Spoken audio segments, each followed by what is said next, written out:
dari kebutuhan masyarakat Indonesia ini begitu besarnya gitu tentang program-program seperti ini.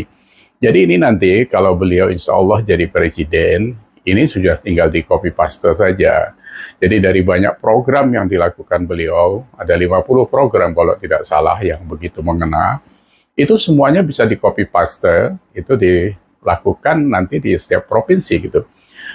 Makanya kita harus wanti-wanti, jadi pengganti Pak Joko Widodo ini harus orang-orang yang setipikal Pak Jokowi gitu. Jadi jangan sembarang dicomot saja gitu, karena nanti kalau nggak nyambung bahaya gitu. Ini kebutuhan kita semua, kebutuhan rakyat Indonesia. Jadi memilih pemimpin sebagai penerus, bukan pengganti ya. Sebagai penerus yang sudah baik itu harus betul-betul dicermati hal-hal yang sekecil apapun lah dia itu. Karena itu nanti menyangkut dengan dengan kepentingan rakyat Indonesia gitu. Ya sekarang ini kan tantangan global semakin berat, tantangan dunia semakin berat, rintangannya juga semakin banyak, sehingga figur ke depan harus figur yang mau bekerja keras, yang memiliki leadership, kepemimpinan yang kuat dan selalu berpihak pada kepentingan rakyat. Dan rakyat itu bukan hanya rakyat yang ada di Jakarta atau rakyat yang ada di Jawa, tetapi di 17.000 pulau yang kita miliki.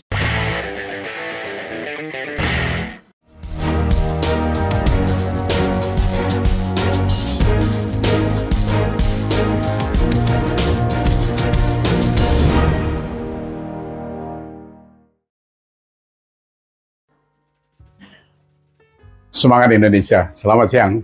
Kita ngobrol lagi di Respon. Kali ini kita akan ngobrol tentang satu program yang saya pikir perlu direview karena ini cukup mengena gitu dari seorang Ganjar Pranowo sebagai Gubernur Jawa Tengah yang sebentar lagi sudah purna bakti gitu. Nah, program ini adalah program Sejahtera Jateng. Ini sebenarnya tidak jauh beda dengan BLT, tapi BLT kan dibagi dari pusat gitu ya. Kalau ini inisiatif seorang Gubernur Ganjar Pranowo gitu.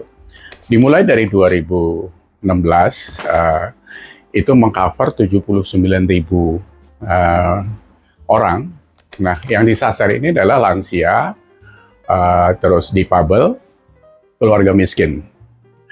Yang luar biasanya itu adalah selalu Pak Ganjar ini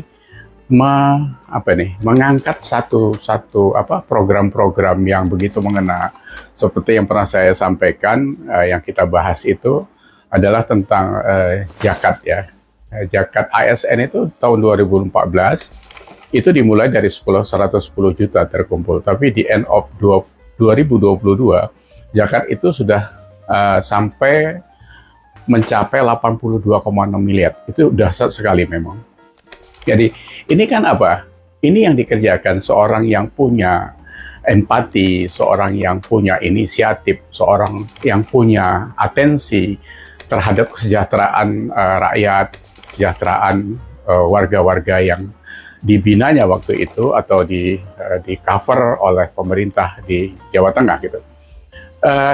Hal seperti ini saya tidak pernah mendengar dari provinsi lain gitu. Apakah memang ada yang silent, tidak perlu diberitakan atau tidak pernah diberitakan. Tapi kalau Jawa Tengah ini, karena memang Mas Ganjar, kita manggil Mas Ganjar, sekarang sudah dicapreskan oleh PDIP sebagai capres untuk 2024. Ya kita tidak bisa tidak harus melihat lebih detail yang lalu pernah saya katakan, ngelihat Mas Ganjar itu nggak bisa pakai teleskop, dia harus pakai mikroskop supaya apa? Kita bisa lebih detail melihat apa yang pernah dikerjakannya.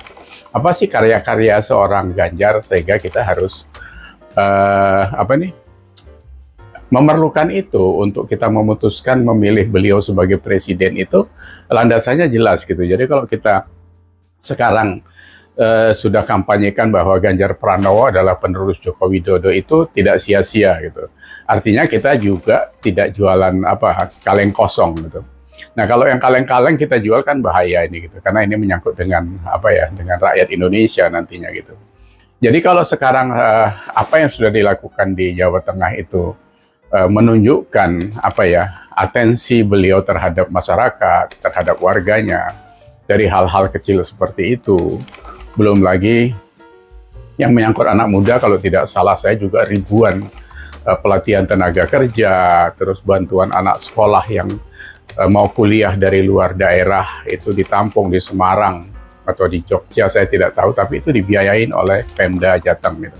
Jumlah saya tidak tahu, tapi itu juga program yang dilakukan oleh seorang Ganjar Pranowo gitu. Nah, ini kedepannya kalau kita lihat dari kebutuhan masyarakat Indonesia ini begitu besarnya gitu tentang program-program seperti ini. Jadi ini nanti kalau beliau insya Allah jadi presiden, ini sudah tinggal di copy paste saja. Jadi dari banyak program yang dilakukan beliau, ada 50 program kalau tidak salah yang begitu mengena, itu semuanya bisa di copy paste, itu dilakukan nanti di setiap provinsi gitu. Makanya kita harus wanti-wanti, jadi pengganti Pak Joko Widodo ini harus orang-orang yang setipikal Pak Jokowi gitu. Jadi jangan sembarangan dicomot saja gitu, karena nanti kalau nggak nyambung bahaya gitu. Ini kebutuhan kita semua, kebutuhan rakyat Indonesia. Jadi memilih pemimpin sebagai penerus, bukan pengganti ya. Sebagai penerus yang sudah baik itu harus betul-betul dicermati hal-hal yang sekecil apapun lah dia itu. Karena itu nanti menyangkut dengan apa ya, dengan kepentingan rakyat Indonesia gitu. Ini negeri yang sudah ditata selama hampir 10 tahun oleh Pak Jokowi, yang begitu luar biasa. Sudah berapa kali kita sampaikan, tidak mengabaikan presiden yang lain, yang sebelumnya. Tapi yang sangat terasa selama ada presiden, 7 presiden, ya Pak Jokowi ini. Mungkin ini adalah gongnya untuk mengatakan bahwa saatnya pembangunan ini betul-betul diterapkan dan dijaga dengan baik. Karena persaingan dunia ini makin hari makin ketat, teknologi begitu tinggi, sehingga kita tidak bisa lagi mengurusi negeri seperti yang lalu-lalu. Asal caplok, habis itu disembarangin seperti itulah. Itu kan kita sudah pengalaman di umur-umur seperti saya, sudah mengalami bagaimana Orba, dan seterusnya itu. Jadi itu sangat menyakitkan.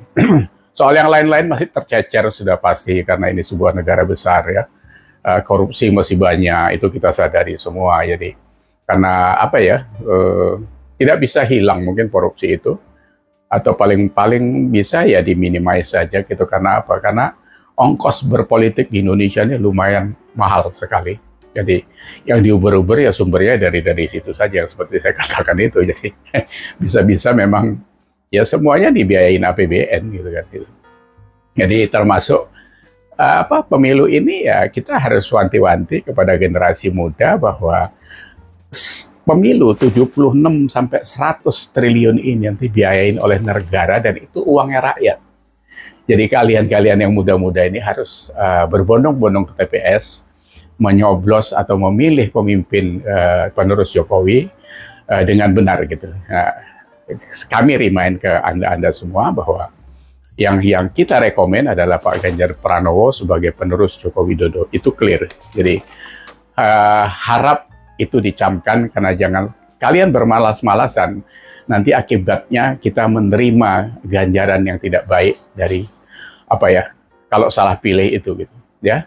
Jadi sekali lagi kami sebagai generasi orang tua ini yang harus terus mengingatkan kalian, karena tidak bisa negara ini cuma dibiarkan begitu saja tanpa konsentrasi tinggi terhadap pemilihan kepemimpinan itu ya. Jadi sekali lagi kami harapkan harus jeli memilih pemimpin, dan kejelian itu kita fokuskan kepada seorang Ganjar Pranowo sebagai penerus Joko Widodo. Itu ya. Jadi obrolan kita siang ini seperti itu. Nanti kita sambung lagi yang lebih menggairahkan tentang apa yang harus kita lakukan ke depan ini, khususnya buat anak-anak muda Indonesia. Karena dari tangan kalian nanti Indonesia akan diteruskan menjadi negara besar di dunia. Terima kasih sebelumnya, jadi sudah menyimak. Sampai ketemu lagi. See you.